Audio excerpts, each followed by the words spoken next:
Good morning students. आज हम संस्कृत में चैप्टर नंबर 5 चतुर काके नामक कहानी का अध्ययन करेंगे। देखिए, मैं प्रत्येक लाइन में प्रत्येक शब्द का अर्थ बता रही हूँ और उसके साथ अनुवाद कर रही हूँ। ध्यान से सुनेंगे और समझेंगे।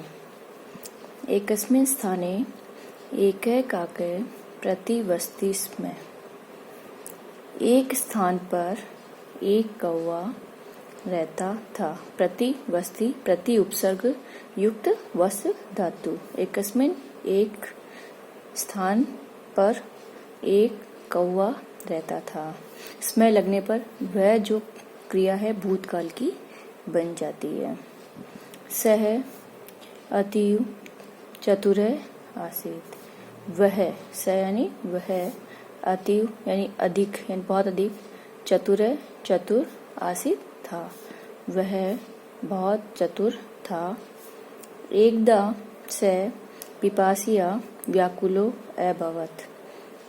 एकदा एक बार, स यानी वह, पिपासिया प्यास से, व्याकुलो अभवत् व्याकुल अभवत् हुआ। ये भूतकाल की क्रिया जिसके आगे अ लगता है। मैंने क्रिया रूप में आपको बताया था कि जिसके अ लगता है वो भूतकाल की क्रिया होती है। तो एक बार वह प्यास से व्याकुल हुआ। परम कुत्रापि जलम तेन न प्राप्तम। परम यानी किंतु, कुत्रापि कहीं भी, जलम जल, तेन उसको, न प्राप्तम नहीं प्राप्त हुआ। यानी कहीं पर भी उसे जल प्राप्त नहीं हुआ है। तेन तृतीय विभक्ति है, इसलिए कौवे के लिए बोला है उससे, यानी उसे कहीं पर भी जल प्राप्त नहीं हुआ। सह इतस्ततः अभ्रमत्। स यानी वह, इतस्ततः, इतः और ततः, ये स से विसर्ग बनता है विग्रह करने पर, और यहाँ पर ये विसर्ग संधि है, सत्व विसर्ग संधि है। तो वह इधर उधर, इतस्ततः इधर उधर, अभ्रमत् घूमा। अन्ते काके ग्रामं प्रति अगच्छत्। अंत में कौवा गांव की ओर गया। प्रति यानी की ओर, ग्रामम यानी गांव। अंत में कौवा ग्रामम गांव की, प्रति की ओर, अगच्छत् गया। अंत में कौवा गांव की ओर गया। ग्रामात् बहिः एकस्यां वाटिकायां सः एकं घटं अपश्यत्। ग्रामात् गांव से, बहि यानी बाहर। बहि के योग में ग्रामाद में पंचमी विभक्ति है। अलग होने के अर्थ में हमेशा पंचमी विभक्ति आती है, इसलिए यहाँ पे ग्रामाद में पंचमी विभक्ति है। तो गांव से बाहर, एकस्यां वाटिकायां, एक वाटिका या एक बाग, स एकम घटम अपश्यत्, उसने एक घड़े को देखा। यानी गांव से बाहर एक वाटिका में उसने एक घड़े को देखा। घटम दृष्ट्वा स प्रसन्नो अभवत्। घटम यानी घड़े को, दृष्ट्वा, दृष्ट धातु उसमें कत्वा प्रत्यय यानी देख करके। दृष्ट धातु कत्वा प्रत्यय यानी करके अर्थ के लिए कत्व आता है, तो देख करके। तो घड़े को देख करके सह प्रसन्नो अभवत्, वह प्रसन्न हुआ। ठीक है।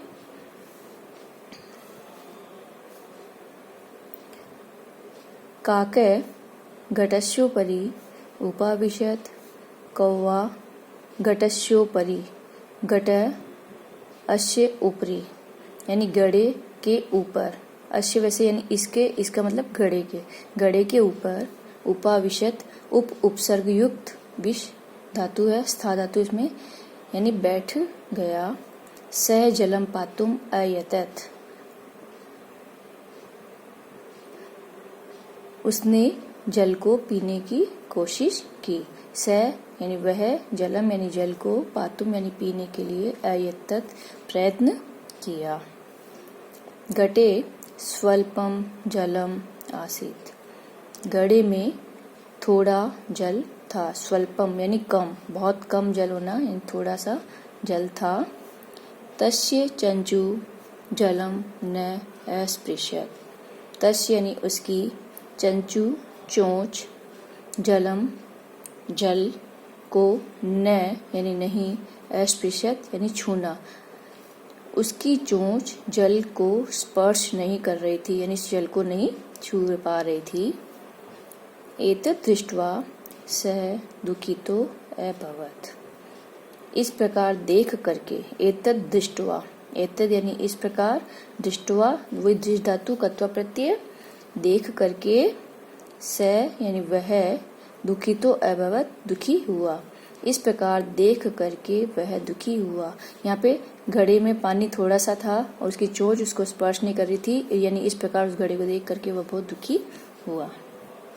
स उत्साहशील आसीत्। वह उत्साहशील था। अतः स एकम उपायम अचिंत्यत। इसलिए उसने एक उपाय सोचा। अचिंत्यत सोचना, उपायम उपाय, एकम यानी एक, स यानी वह, और इसलिए उसने एक उपाय सोचा। क्योंकि कौवा उत्साहशील भी था, इसलिए उसने एक उपाय सोचा। तस्मिन् उपवने घटस्य पार्श्वे पाषाणखण्डा आसन। तस्मिन् यानी उस, उपवने उपवन में, यानी उस उपवन में, तस्मिन् भी तत्शब्द सप्तमी विभक्ति है। तस्मिन् उपवने उस उपवन में, घटस्य घड़े के, पार्श्वे पास में, पाषाण पत्थर, खंडा टुकड़े, आसन थे। यानी उस बगीचे में घड़े के पास में पाषाण के टुकड़े यानी पत्थर के टुकड़े थे।